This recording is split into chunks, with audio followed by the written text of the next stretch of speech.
আমাদের জাতীয় রাজনীতিতে আপনাদের কিছু করণীয় আছে, আমাদের সকলের করণীয় আছে।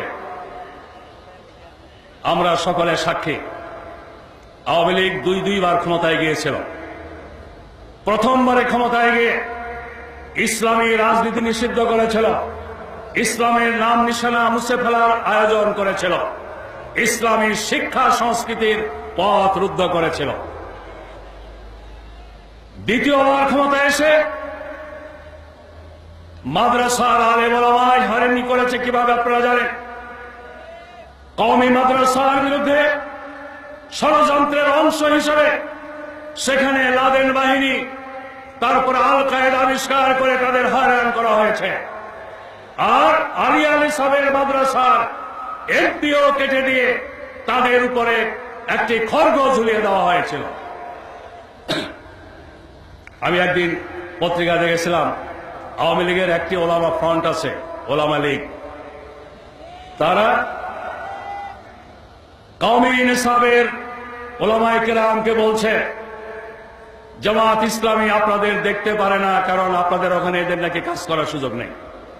আমি এই পল্টন ময়দানে বলেছিলাম, আওয়ামী লীগ ক্ষমতায় থাকতে আল কায়েদা লাদেন বাহিনী আবিষ্কার করে কওমি মাদ্রাসার বিরুদ্ধে যখন চক্রান্ত করে, তখন ওলামা লীগের নেতৃবৃন্দ কোথায় ছিলেন? ওলামা লীগ আসলে এদেশের ইসলামী জনতাকে বিভ্রান্ত করার জন্য একটি নাম, মূলত আওয়ামী লীগেরই একটি পকেট অর্গানাইজেশন।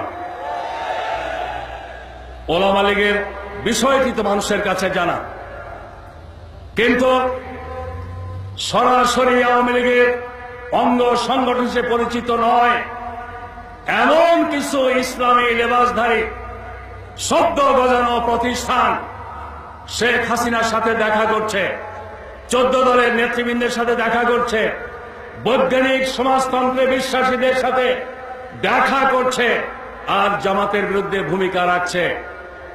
যারা এভাবে ইসলামের নাম নিয়ে লেবাস পরে আওয়ামী লীগের এজেন্ডা বাস্তবায়ন করতে চায়, বাংলাদেশকে ধর্ম নিরপেক্ষতার নামে ধর্মহীন বাংলাদেশে পরিণত করতে চায়, বাংলাদেশকে বাইরের তাবেদার রাষ্ট্রে পরিণত করতে চায়, তাদের বিরুদ্ধেও দেশবাসীকে সজাগ সচেতন করার ভূমিকা আপনাদের পালন করতে হবে।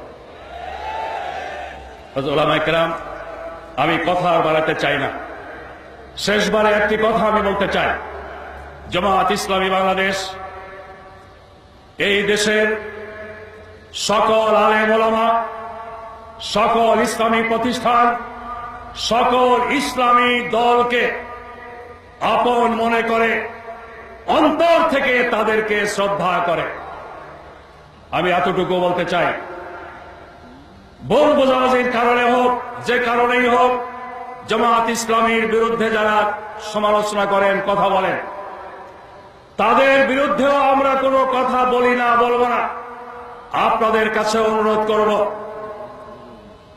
গঠনমূলক সমালোচনা যদি যে করতে চায় করুক, সমালোচনায় জড়িয়ে পড়ে কাদা সরাসরির মতো পরিস্থিতিতে জামাত ইসলামী আজ পর্যন্ত শরীক হয়নি, ভবিষ্যতেও হবে না।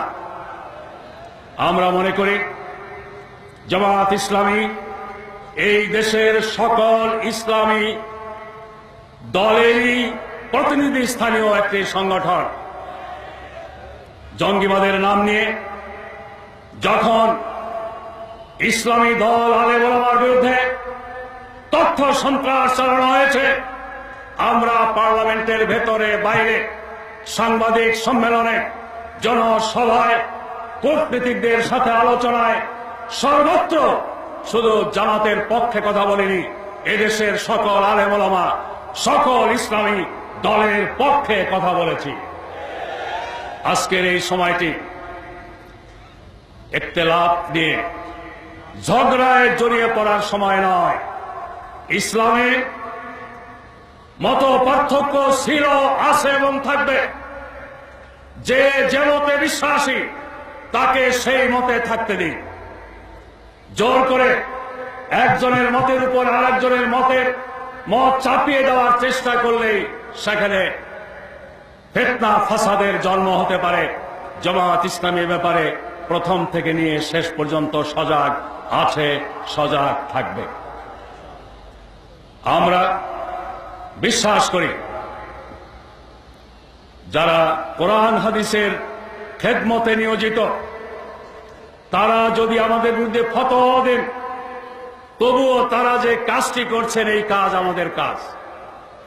অতএব সাময়িক ভুল বোঝাবুঝির কারণে তারা হয়তোবা কোনো দিক থেকে কোনো ভুল তথ্য পেয়ে আমাদের সম্পর্কে নেগেটিভ কথা বলছেন, কিন্তু তাদের কাজটি যেহেতু আমাদের জন্য সহায়ক, তারা যে কাজ করছেন যেহেতু কাজটি আমারই, এজন্য তাদেরকেও আমাদের বুকে টেনে নেওয়ার মতো উদার থাকতে হবে, উদার ব্যবহার করতে হবে। আমি আবারও আপনাদের সকলের মাধ্যমে এই দেশের সমস্ত ওলামায়ে কেরাম, সমস্ত পীর মাশায়েখ, সমস্ত ইসলামী দল এবং প্রতিষ্ঠানের নেতৃবৃন্দ কর্মীদের কাছে আকুল আবেদন রাখতে চাই, ইসলামের বিরুদ্ধে যে ষড়যন্ত্র চক্রান্ত চলছে, এই ষড়যন্ত্র চক্রান্তের পেছনে যারা আছে তারা যেন ইসলামপন্থীদের কাউকে ব্যবহার করতে না পারে, কাউকে তাদের সহজ হিসেবে পেতে না পারে, আমাদের কারো কথা যেন তাদের শক্তি না যোগায়। এ ব্যাপারে আমাদের সবাইকে সজাগ এবং সচেতন থাকতে হবে। এই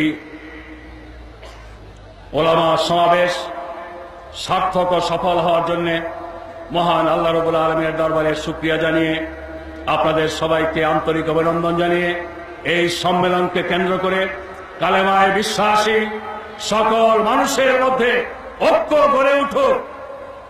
দিনের জন্য যারা কাজ করছে ক্লাসের সাথে সকলের সাথে সংহতি একটি মাইল ফলক হোক এই ওলামা জাতীয় ওলামা সমাবেশ। আমি আশাবাদ ব্যক্ত করে সকল শ্রেণীর ওলামায়ে কেরামের কাছে আমার মনের এই আকুতি পৌঁছে দেওয়ার জন্য আপনাদেরকে দায়িত্ব গ্রহণের আবেদন জানিয়ে আমার বক্তব্য শেষ করছি। আল্লাহ হাফেজ। বাংলাদেশ জিন্দাবাদ। ওলামা